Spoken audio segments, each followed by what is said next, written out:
इस कार्यक्रम के पुण्यार्चक हैं गुणायतन परिवार। गुणायतन परिवार द्वारा भोपाल में बड़ी सार्थक पहल की गई है, जिसमें बच्चों को संस्कार युक्त और गुणवत्तापूर्ण शिक्षा देने का मौका मिल रहा है।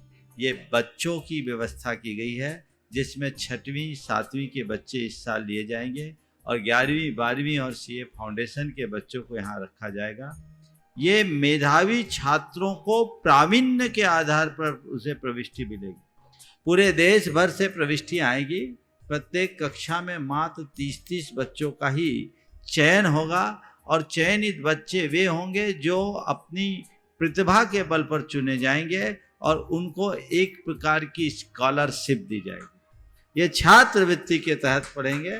गुणायतन के समाज कल्याण की दिशा में एक बहुत अच्छी पहल है और ये सार्थक पहल है। इसकी शुरुआत भोपाल से हो रही है। ये भोपाल वालों के लिए बहुत गौरव का विषय है। इसके लिए गुणायतन के साथ विद्यासागर इंस्टीट्यूट और सेज और एपीटी, इन तीनों को भी मैं बहुत बहुत आशीर्वाद देता हूँ।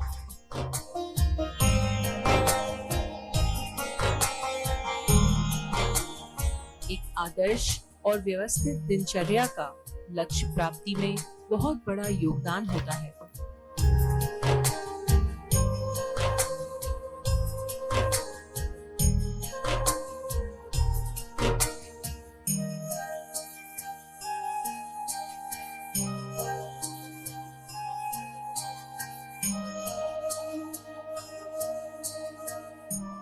बंधुओं, ये भावना योग का एक छोटा सा प्रारूप, इसके विभिन्न रूप आपको उपलब्ध हैं। आप सब जो स्वस्थ लोग हैं, प्रतिदिन प्रातःकाल उठकर 5 मिनट का भावना योग और रात्रि में सोने से पूर्व का 5 मिनट का भावना योग, दिन को अच्छा बिताने और अच्छी नींद के लिए आप 10 मिनट रोज़ दीजिए। आपको बहुत आनंद आएगा। ऐसे विद्यार्थियों के लिए अलग भावना योग है, बुजुर्गों के लिए अलग भावना योग है, अन्य वर्गों के लिए अलग भावना योग है। गर्भवती महिलाओं के लिए 9 महीने के लिए 9 मिनट का भावना योग है। आप उसका प्रयोग कर सकते हैं। भावना योग अगर प्रातःकाल करें तो सबसे उत्तम है, अन्यथा आप जब आपको सुविधा मिले तब करें। इसके लिए ना कोई आसन की ज़रूरत है, न किसी मुद्रा की। आप जिस अवस्था में हैं उस अवस्था में कर सकते हैं। बस आपको इन शब्दों को बार बार दोहराना है, विजुअलाइज करना है, तो आपको लाभ होगा। आप सब लोगों ने भावना योग का आनंद लिया। मुझे आशा है इसे आप अपने जीवन का अंग बनाएंगे और लाभ लेंगे। सभी को आशीर्वाद। हाँ, आज जो यहाँ पर मुख्य अतिथि के रूप में मुनि श्री प्रमाण सागर जी महाराज के, मुनिवर संदान सागर जी महाराज के नमोस्तु गुरुवन नमोस्तु। आज हम सब भावना योग करने के लिए यहाँ एकत्रित हुए हैं। योग शब्द सामने आते ही हम सबकी दृष्टि योग के परंपरागत स्वरूप पर केंद्रित हो जाती है। आप लोग भी संभवतः इसी भाव दशा के साथ आए हों कि हम जाएंगे तो वहाँ हमें कुछ आसन या अभ्यास करना होगा, अथवा योग पर जब ध्यान जाए तो महर्षि पातंजलि कृत अष्टांगी योग पर लोगों का ध्यान चला जाता है। भावना योग का संबंध है न तो पारंपरिक योगासनों से है, न ही ध्यान से है। भावना योग का अर्थ है भावनाओं का योग। हमें ये बात अच्छे से समझना चाहिए कि हमारा संपूर्ण जीवन हमारी भावनाओं से नियंत्रित और संचालित होता है। हमारी भावनाओं में बहुत बड़ी शक्ति है। हमारा शरीर, हमारा मन और हमारी चेतना, आत्मा, तीनों भावनाओं से नियंत्रित और संचालित होती है। हमारी अच्छी बुरी भावनाएं हमारे अच्छे बुरे जीवन का निर्धारण करती है। भावनाओं से हमारा शारीरिक, मानसिक और चैतसिक तीनों प्रकार का स्वास्थ्य प्रभावित होता है। वर्तमान में भावनाओं पर काफी शोध हुए हैं, लेकिन जब हम मूलभूत भारतीय अवधारणाओं को देखते हैं तो पाते हैं कि हमारे ऋषि मुनि, आचार्यों और तीर्थंकर भगवंतों ने हमें जो मार्ग बताया, उस पर जो काम हुआ है वो विश्व में अप्रतिम है। हमारे यहाँ एक बहुत बड़ा सूक्त है, भावेन बंधो भावेन मुक्खो। भाव से ही बंध होता है, भाव से ही मोक्ष होता है। एक भाव है जो हमें भाव पार लगा दे, और एक भाव है जो हमें संसार में उलझा दे। ये विज्ञान हमारे शास्त्रों में सदियों से चलता आया है। हमने उसे ठीक तरीके से नहीं समझा, इसलिए उसका उपयोग नहीं किया। भावना योग के माध्यम से हम कुछ ऐसा ही प्रयोग करना शुरू करते हैं जो हमारी संपूर्ण जीवन को रूपांतरित करता है। आज हम थोड़ी सी संक्षिप्त चर्चा करेंगे कि भावना योग हमारे समग्र स्वास्थ्य का आधार कैसे है। आज हर कोई अपने स्वास्थ्य के प्रति चिंतित रहता है। मैं आपसे कहता हूं, स्वास्थ्य के प्रति चिंतित होने का कोई परिणाम नहीं। नमोस्तु गुरु। अगर आप स्वस्थ होकर जीना चाहते हैं तो अपने स्वास्थ्य के प्रति जागरूक होइए। जागरूकता में समाधान है। और स्वास्थ्य की मूल अवधारणा को समझिए। केवल रोग की अनुपस्थिति का नाम स्वास्थ्य नहीं है। समग्र स्वास्थ्य का अर्थ है तन, मन और चेतन के स्तर पर स्वस्थ रहना। हमारे शास्त्रों में लिखा है, समदोषः समाग्निश्च समानश्च मलधातवः प्रशांत आत्मा इंद्रिय मनश्चेति स्वस्थ इति विधीयते। जहाँ शरीर के साथ आत्मा, इंद्रिय और मन भी स्वस्थ हो, वो व्यक्ति स्वस्थ है। हम ऐसे ही स्वास्थ्य को अपने जीवन में घटित करें तो उसकी कुंजी है भावना योग। मैं अत्यंत संक्षेप में भावना योग किस तरीके से काम करता है और भावना योग से हमारा शारीरिक, मानसिक और चैतसिक स्वास्थ्य कैसे प्रभावित होता है, थोड़ी देर में मैं बात करूंगा और उसके बाद आप सबको सीधे भावना योग से जोड़ूंगा। भावना योग से भावनाओं से हमारे शरीर का सीधा संबंध है। आज वैज्ञानिकों ने ये बात सिद्ध कर दिया कि हमारी भावनाओं से हमारे शरीर की अंतःस्रावी ग्रंथियाँ, जितने भी एंडोक्राइन ग्लैंड्स हैं, वो प्रभावित होती है। अच्छी बुरी भावनाओं से हमारे शरीर की अच्छी बुरी ग्रंथियाँ सक्रिय होती है, उनसे निकलने वाले हार्मोन प्रभावित होते हैं। जब हमारे मन में प्रसन्नता, उत्साह, मैत्री, प्रेम, भक्ति जैसे सद्भाव प्रकट होते हैं तो उस समय हमारे शरीर में डोपामाइन, सेरोटोनिन जैसे ऐसे हार्मोन सक्रिय होते हैं जो हमें स्वस्थता का, आनंद और उत्साह का संचार करते हैं। इसके विरुद्ध जब हमारे अंदर नकारात्मक भावनाएं होती है, हमारे शरीर में कॉर्टिसोल जैसे, एंडोक्राइन जैसे ग्रंथियाँ सक्रिय हो जाती है, हार्मोन सक्रिय हो जाते हैं जो अनेक प्रकार से मानसिक निराशा और शारीरिक रोगों को जन्म देते हैं। भावनाएं अच्छी होती है तो शरीर की ग्रंथियां अच्छा काम करती है। भावनाओं से हमारे शरीर का इम्यून सिस्टम भी प्रभावित होता है। आजकल इसे कहा जाता है न्यूरो साइको इम्यूनोलॉजी। भावनाओं से हमारे शरीर का न्यूरो सिस्टम पूरा का पूरा प्रभावित होता है। हमारे न्यूरॉन्स बदल जाते हैं, न्यूरोट्रांसमिशंस चेंज हो जाते हैं, हमारे शरीर की स्थितियाँ परिवर्तित होती है, मानसिक स्थिति परिवर्तित होती है और उससे हमारे रोग प्रतिरोधक क्षमता में परिवर्तन आ जाता है। वैज्ञानिक कहते हैं कि भावनाओं से हमारा लिम्बिक सिस्टम बदलता है।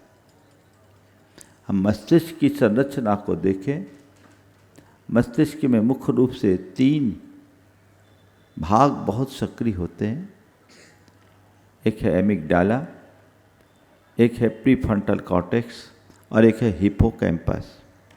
जो विज्ञान के विद्यार्थी इस बात को अच्छे से समझते हैं, हमारा जो एमिगडाला है वो हमारे अंदर अहम, उत्तेजना और विभिन्न प्रकार की प्रतिक्रियाओं को उत्पन्न करता है। फाइट और फ्लाइट मोड में रहता है। लेकिन जब हम सकारात्मक भावनाओं से भरते हैं तो वैज्ञानिक कहते हैं हमारा प्रीफ्रंटल कॉर्टेक्स जो ठीक माथा के फ्रंट भाग में रहता है वो सक्रिय होता है और एमिगडाला को नियंत्रित करता है। और एमिगडाला को नियंत्रित करने से हमारे अंदर की सारी विकारी भावनाएं खत्म होती है और उससे हमारा इम्यून सिस्टम मजबूत हो जाता है। एक नया न्यूरल पाथवे बन जाता है जो हमें स्वस्थ करता है। ये तो वैज्ञानिकों की भाषा हुई। अब हम थोड़े व्यवहार की भाषा में ले लें तो मैं समझता हूँ आप लोगों को ज़्यादा अच्छे से समझ में आएगा। विज्ञान की भाषा मैंने इसलिए पहले कही क्योंकि आप लोगों को बिना उसके भरोसा नहीं होता। लेकिन अब व्यवहार की भाषा कहूँगा तो आपको बहुत आसानी से समझ में आ जाएगा। आप अच्छे भले चले आ रहे हैं, आपको किसी ने कहा भैया क्या बात है आज तुम्हारी चाल लड़खड़ा रही है, तबीयत तो ठीक है ना? नहीं मैं बिल्कुल ठीक हूँ। थोड़ा आगे बढ़े, दूसरे ने कहा क्या बात है बहुत लस्त पस्त दिख रहे हो, तुम्हारा ब्लड प्रेशर वगैरह गड़बड़ तो नहीं है? नहीं मैं तो ठीक हूँ, मुझे कभी बीपी हुआ ही नहीं। तीसरे ने कहा भैया आज तुम्हारी चाल बड़ी गड़बड़ दिख रही, कहीं लड़खड़ा के गिर न जाओ तुम अपना पहले टेस्ट कराओ। 3 आदमी ने एक ही बात कही। अब क्या होगा? या कह रहे हैं चल कर के अब बीपी टेस्ट कराना चाहिए। अब आप बताइए, अब बीपी टेस्ट कराओगे तो क्या हाल होगा? नॉर्मल आएगा? पक्के तौर पर गड़बड़ होगा ना। क्या बदला? क्या बदला? भाव ही ना। तो भाव ने आपके शरीर को प्रभावित किया।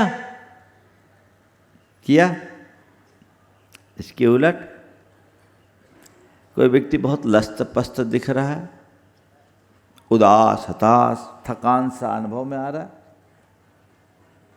चलिए दूसरे तरह से बोलता हूँ, आप दुकान में बैठे बहुत हारे थके, सुबह से कुछ खाए पिए नहीं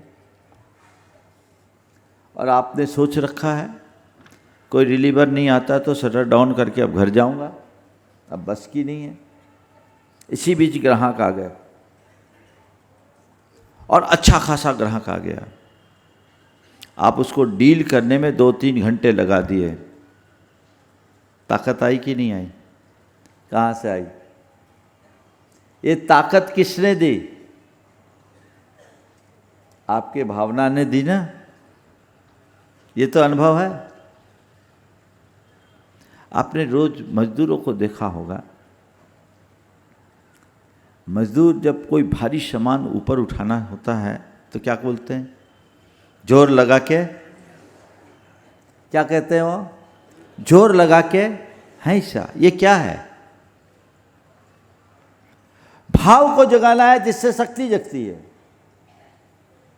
तो एक भावना है निराशा की जो हमें कमजोर बनाती है, और एक भावना है उत्साह, उमंग और उल्लास की जो हमें मजबूती प्रदान करती है, शक्तिशाली बनाती है। तो भावना से हमारे शरीर का सीधा संबंध है।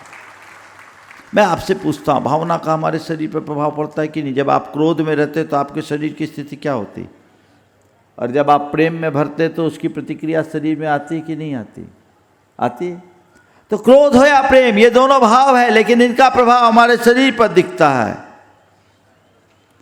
तो भावना से हमारे शारीरिक स्वास्थ्य का सीधा संबंध है। वैज्ञानिक बोलते हैं कि हमारी जितनी भी बीमारियां हैं उसमें 75% बीमारियां भावनात्मक असंतुलन से उत्पन्न होती है। साइकोसोमेटिक डिजीज ज़्यादा है। अगर मनुष्य अपने भावनाओं को साधने की सामर्थ्य विकसित कर ले तो आधे से अधिक बीमारियां उसकी दूर हो सकती है। जो लोग नियमित भावना योग कर रहे हैं उनने कैंसर जैसी जानलेवा बीमारी पर भी नियंत्रण पाया है। कई लोगों ने मुक्ति पाई है, अभी आपको देखने को मिलेगा। मेडिकल साइंस में 2 शब्द आते हैं, प्लेसिबो इफेक्ट और नोसिबो इफेक्ट। जो मेडिकल से जुड़े लोग हैं ये इसे बहुत अच्छे से जानते हैं। प्लेसिबो और नोसिबो क्या है? कोई व्यक्ति किसी असाध्य बीमारी से ग्रसित है और उसे कह दिया जाए रामबाण औषधि है, एक खुराक खाते ही आराम मिलता है, उस व्यक्ति पर वो रामबाण का काम करेगी। इसको कहते हैं प्लेसिबो इफेक्ट। दूसरा, ऐसा कहा जाता है कि केवल डिस्टिल वाटर भी लगा दो तो इंजेक्शन काम कर जाएगा। इसके उलट नोसिबो इफेक्ट, साधारण सी बीमारी और कह दे ये बीमारी असाध्य है, इसका कोई इलाज नहीं, उसे कितनी भी उत्तम दवाई दी जाए कोई काम नहीं करेगी। प्लेसिबो इफेक्ट क्या होता है? 1987 में गुरुदेव थुबोंजी में थे। उस साल मलेरिया का प्रकोप था, चाहे जिसको मलेरिया आता था। एक ब्रह्मचारिणी बहन को मलेरिया आया,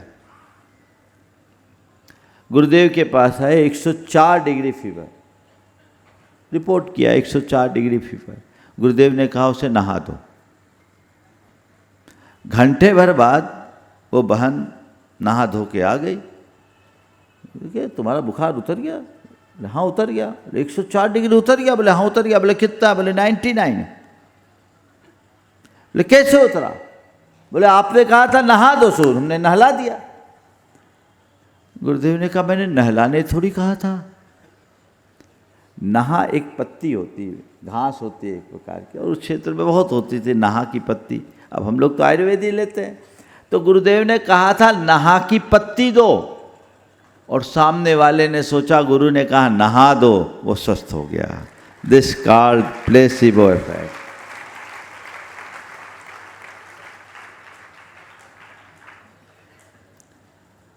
नोसिबो इफेक्ट क्या होता है?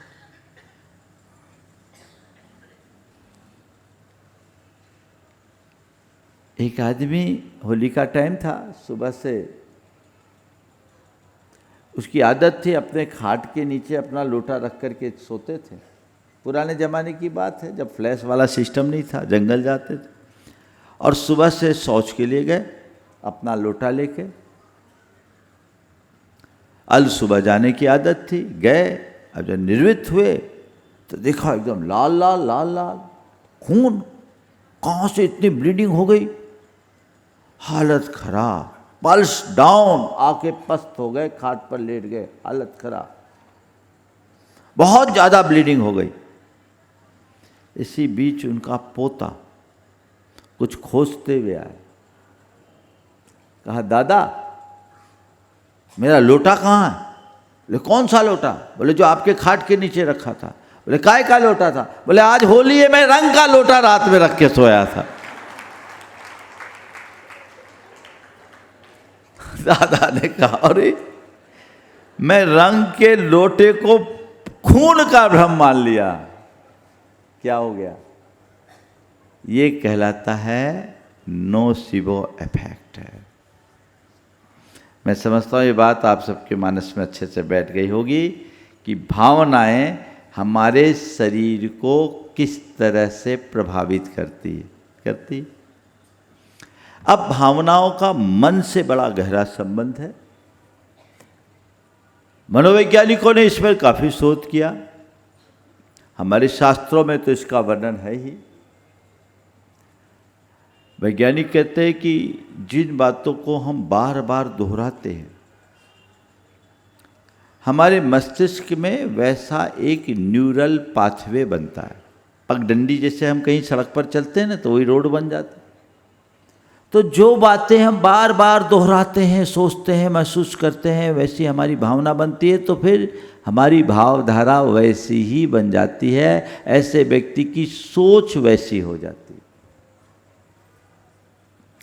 तो हमारी भावनाएं, अच्छी बुरी भावनाएं हमारी अच्छी बुरी मनोवृत्ति को जन्म देती है। इसको समझिए। हमारे जैसे भाव होते हैं वैसे विचार होते हैं, जैसे विचार होते हैं वैसी हम प्रवृत्ति करते हैं, जैसी प्रवृत्ति करते हैं वैसा चरित्र होता है, और जैसा चरित्र वैसा जीवन। मूल भाव है। तो भावना मन को प्रभावित करती है। मैं एक व्यवहारिक उदाहरण आपको दे रहा हूँ। एक आदमी बड़ा मायूस है, दुखी है, उसका मन टूट गया है।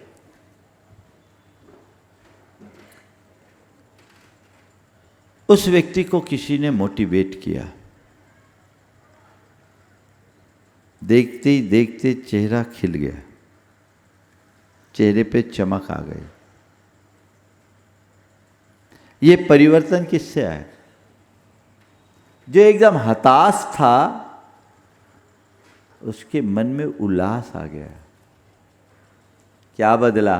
परिस्थितियां सेम है, बदला क्या? केवल भावना। भाव बदलते ही अवसाद आनंद का रूप ले लेते, और भाव बिगड़ते ही आनंद की जगह अवसाद आ जाता है।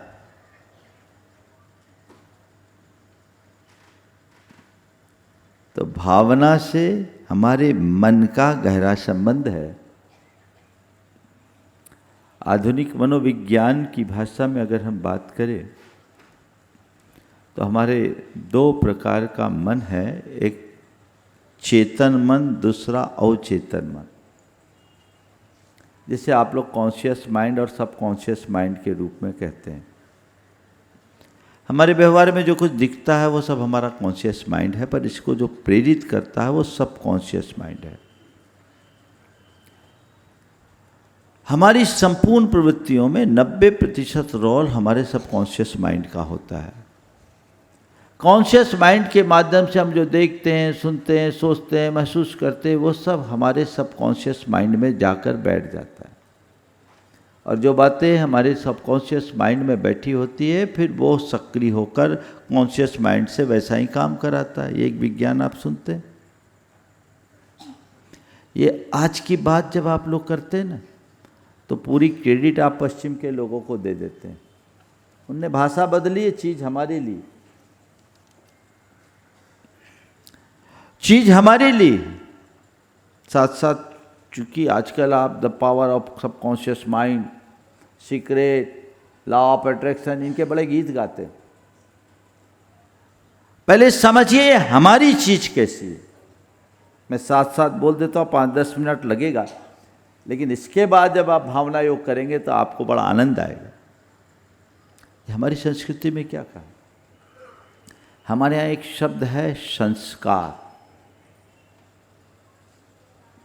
संस्कार कैसे पढ़ते हैं?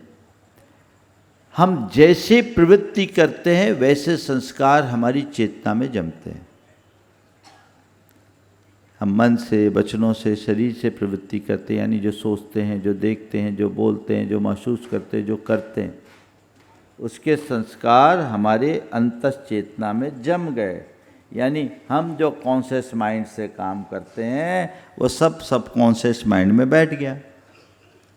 जैसे संस्कार होते हैं वैसे भाव बनते हैं। भाव क्या है? संस्कारों का उभार। भावना क्या है? चेतना में जमे हुए संस्कारों का उभार। ये जैन कर्म सिद्धांत बोलता है। अब संस्कारों का उभार है। अब जैसे संस्कार उभरेंगे वैसे भाव होंगे, और जैसे भाव होंगे वैसा विचार होगा, जैसा विचार होगा वैसा व्यवहार होगा, जैसा व्यवहार होगा वैसा चरित्र होगा, वैसी प्रवृत्ति होगी, और जैसी प्रवृत्ति होगी फिर वैसे संस्कार जम जाएंगे। फिर जैसे संस्कार होंगे वैसे भाव होंगे, जैसे भाव होंगे वैसे विचार होगा, जैसे विचार होगा वैसा व्यवहार होगा, और जैसा व्यवहार होगा वैसी प्रवृत्ति या जीवन होगी। ये चक्र है।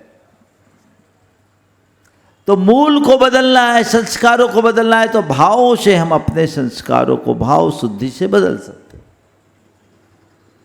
तो उसके लिए क्या चाहिए? हमारी साधना में एक शब्द आता है निर्जरा। मैं थोड़े डेप्थ में इसलिए बोल रहा हूँ ताकि आप समझिए कि हमारा दर्शन कितना गहरा है। भारतीय तत्वचिंतकों ने और भारतीय मनीषा ने कितनी गहरी बातें कही है। हम लोग उसे फैलाने में कितना चूक गए।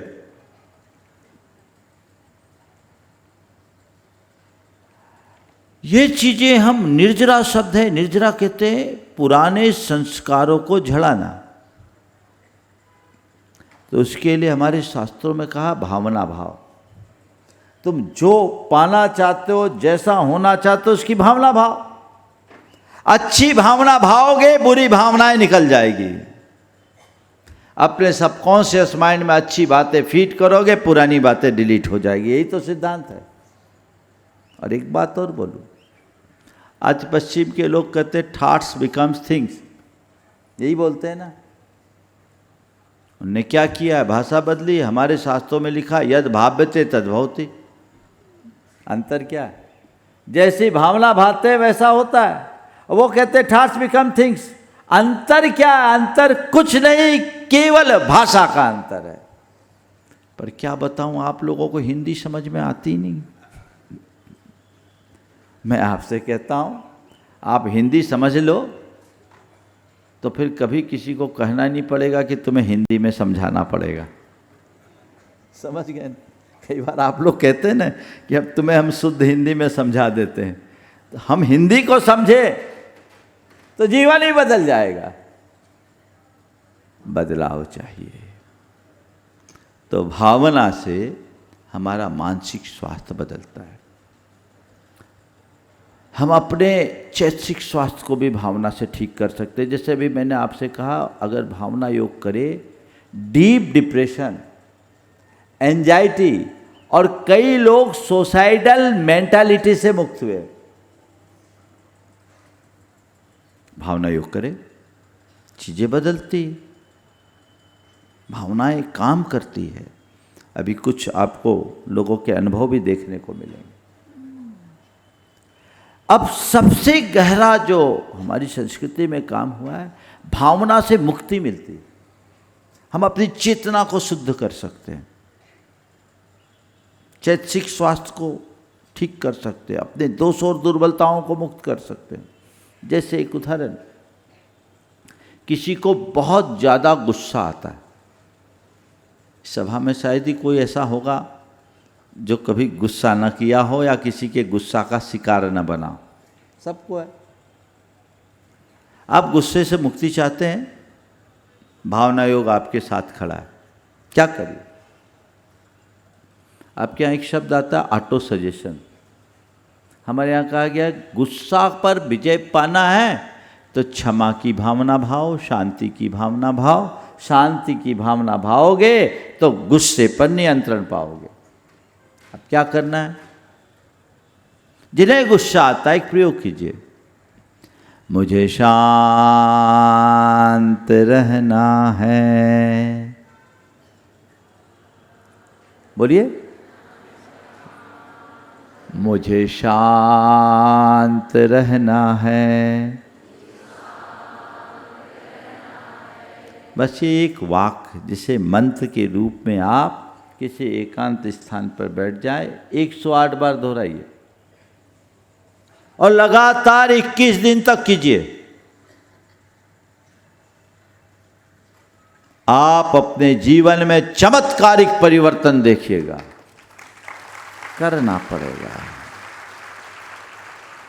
और इसके साथ एक पूरक काम कर लीजिए। आपके पास मोबाइल है, उसकी रिंगटोन में इसको डाल दीजिए। आप अपने वॉलपेपर में लिख लीजिए मुझे शांत रहना है।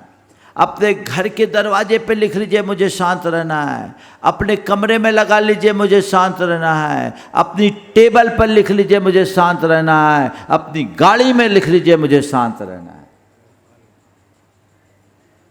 इससे क्या होगा? बार बार बार बार आपकी चेतना में ये बात बैठेगी, मुझे शांत रहना है, मुझे शांत रहना है।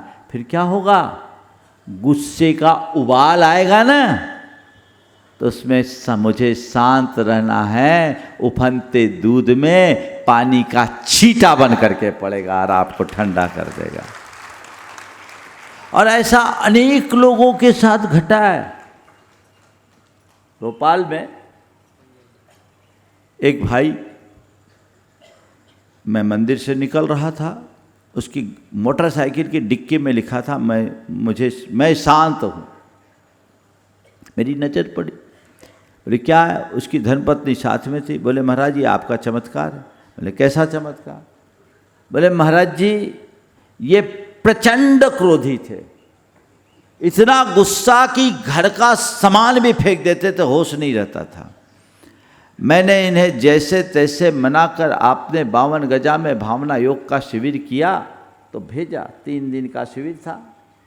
ये गए और महाराज जी वहाँ से आकर डेली भावना योग करते हैं और मैं शांत हूँ, मैं शांत हूँ, मैं शांत हूँ दोहराते हैं। महाराज जी मैं क्या बताऊँ, पहले ये प्रचंड क्रोधी थे, अब शांति मूर्ति बन गए। वो आदमी अपने दुकान में, अपने संपर्कियों में सैकड़ों लोगों को बदल दिया। ये विज्ञान है। और जैन साधना में तो भावना ही प्रधान है। हम तीर्थंकर भगवान की बात करें, हमारे तीर्थंकर परमात्मा भावना के बल पर बने। हमारे यहाँ वैराग्य की भावना जगाने की बात की गई है। हमारे यहाँ व्रतों में स्थिरता लाने के लिए भावना की बात की गई। और हमारे यहाँ शुद्ध आत्मा को पाने के लिए शुद्धात्म भावना की बात की गई। भावना का सबसे श्रेष्ठ प्रयोग आत्मा का शुद्धिकरण। तुम्हें अपनी आत्मा की शुद्धि चाहिए, तुम शुद्ध आत्मा को प्राप्त करना चाहते हो, संसार से मुक्ति चाहते हो, तो उसकी भावना भाव। प्रख्यात जैन आचार्य कुंदकुंद, जो जैन अध्यात्म के प्रवर्तक, वो कहते हैं कि तुम जो होना चाहते हो, जैसा पाना चाहते हो, बस उसकी भावना भाव। तुझे मुक्ति चाहिए, तू शुद्धात्मा बनना चाहता है, तू परमात्मा बनना चाहता है, तो बस एक ही धुन जगा, मैं शुद्ध आत्मा हूं, अहम ब्रह्मास्मि। ये उक्ति इसी की बात है। तू जो होना चाहता है बस उसकी भावना भा।